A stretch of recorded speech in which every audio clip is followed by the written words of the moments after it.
李先生今年已经53岁，最近感到情绪低落。他注意到自己的头发逐渐减少，同时体能和肌肉力量也在下降。虽然这在年纪上升后是正常现象，但他的情况进展迅速，超出了正常同龄人的情况。因此，李先生怀疑自己身体出现了问题，前往医院进行检查。医生根据他的健康历史、年龄和症状进行了血液检查，发现他的一酮水平只有 1.31 mmol， 远低于正常范围下限。最终确定李先生的不适症状是由于雄性激素水平过低引起的。虽然男性在年龄增长后，雄性激素水平会自然下降，但考虑到李先生的水平过低且出现了不适症状，医生建议他通过药物和生活调整等多种方式来提高雄性激素水平。这不仅可以有效缓解不适症状，还能在一定程度上提高男性魅力。雄性激素对于提高男性魅力有何帮助？雄性激素是人体中的重要激素，它对于维持身体内环境的稳定以及机体健康有着重要作用，同时它也对提高男性魅力有很大帮助。生活中，雄性激素通过多种机制发挥出现它提高男性魅力的作用，例如维持男性整体风貌以及促进性器官发育、性能力成熟等。维持男性整体风貌。雄性激素可以从2个方面维持男性整体风貌，以保证男性魅力，一个是从外部，一个是从内部。首先是外部影响，当体内的雄性激素水平处于正常范围时，可以保证头发的正常生长，避免因为它的低下而出现头发稀疏的问题。另外，体内的雄性激素充足时，还能抑制乳房的发育，不至于让男性的胸部太过突出。此外，充足的雄性激素还能抑制蛋白质的分解，保证四肢的肌肉维度，使整个男性的身体看上去很有型。除了外部影响外，雄性激素对内部的干扰也容易影响整体风貌。当雄性激素过低时，晚上的睡眠质量会变差，容易导致第二天出现精神萎靡的情况。另外，不足量的雄性激素还会使免疫球蛋白的合成跟不上人体所需，进而出现免疫力下降的问题。这种情况下，男性容易被疾病缠身，看上去病恹恹的，没有一点精气神。因此，使雄性激素水平维持在正常范围之内，对于整体风貌的保持至关重要，可以使男人展现出阳刚之美、健康之美。促进性器官发育、性能力成熟。雄性激素对于男性器官的发育、性能力的成熟至关重要。在胎儿时期，雄性激素可以促进男性内外生殖器的形成，而在青春期的时候，它还可以促进男性第一、二性征逐渐发育，例如使男性的声道发生改变、喉结变大，使阴茎变粗以及睾丸变大、阴囊变大等。之后，随着时间的推移，足量的雄性激素还能促进精子形成，并通过刺激神经中枢以及性器官，提高男人的性欲，从而提升性能力，以展现出男性的性魅力。总之，雄性激素可以通过多种途径提高男性的魅力，但这一切发生的前提都是它的水平处于正常范围。因此，对于雄性激素水平过低的男性，如果想发挥出真正的男性魅力，必须提高雄性激素。那么，生活中什么举措能实现这一目的呢？想要提高雄性激素，这几项运动不要不知道。提高雄性激素有多种办法，其中较常见的当属于使用药物、运动锻炼。临床上，虽然通过丙酸异烷素、异酮等药物，能在短时间内快速提升雄性激素的水平，但药物终究有副作用，且使用过量很容易让雄性激素的水平超过正常范围，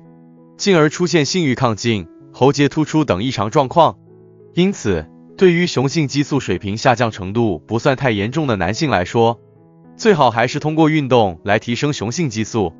不过，通过运动提升雄性激素水平也是一件有讲究的事情。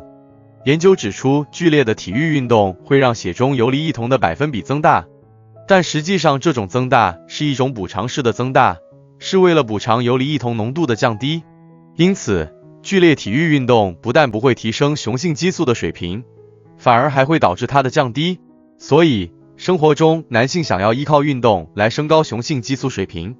必须选择强度适宜且能锻炼到肌肉的运动，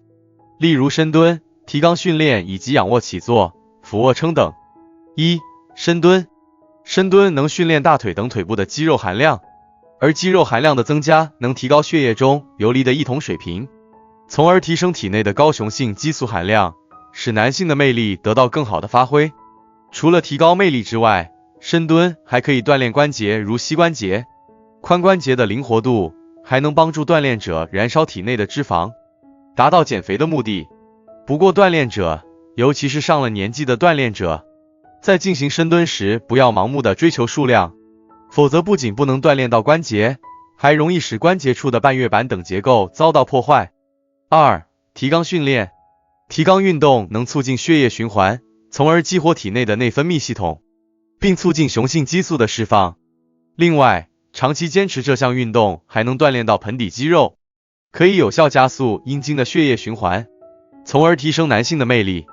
除此之外，通过这项运动还能预防痔疮，辅助大便的顺利排出。不过锻炼者需要谨记，在肛周炎、肛瘘等疾病的发病期间，不能进行提肛运动，否则很容易加重病情。此外，在进行锻炼时也不要盲目追求数量，上了年纪的人群可以有计划的进行分组锻炼。3. 仰卧起坐。仰卧起坐属于常见的有氧运动，它能提高身体的基础代谢率，从而促进雄性激素的释放。另外，长期进行这项运动还能减少腹部的赘肉并增强腹肌。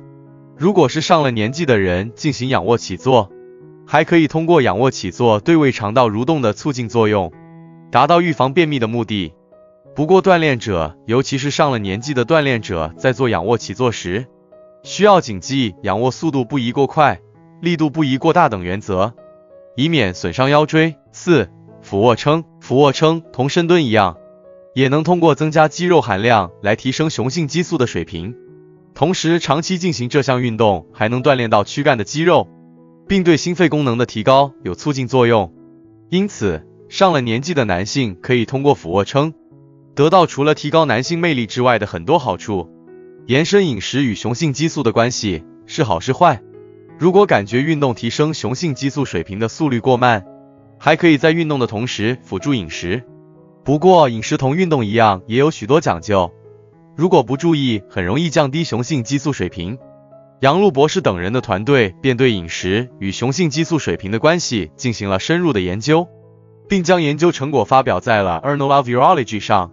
他们在期刊中指出，食用粗盐饮食、酒、油炸食品、含糖饮料以及红肉等都属于粗盐饮食的男性，患一酮缺乏症的风险更高，如果同时伴有肥胖，此风险发生的概率会更高。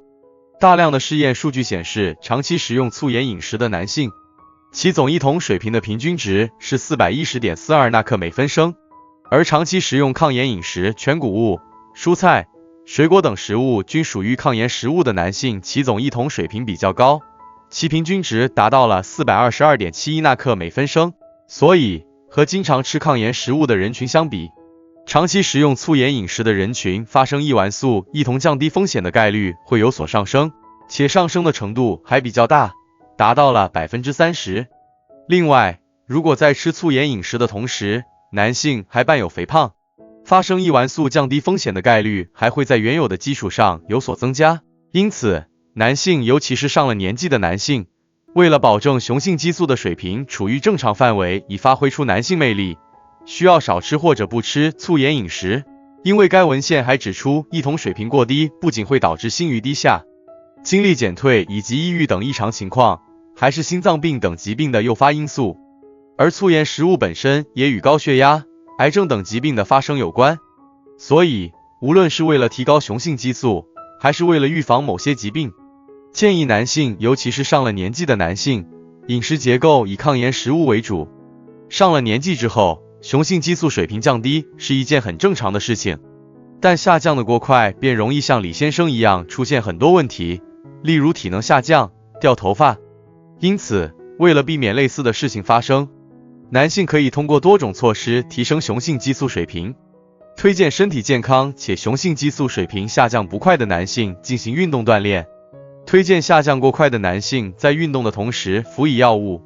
生活中，为了更好提升雄性激素水平的水平，避免运动损害的发生，锻炼者需要科学进行深蹲、提肛训练以及仰卧起坐、俯卧撑等运动。假如在运动过程中嫌弃提升激素水平的速度太慢，还可以通过饮食进行辅助。不过在进行饮食时，男性需要谨记饮食结构，以抗盐食物为主，尽量少吃粗盐饮食。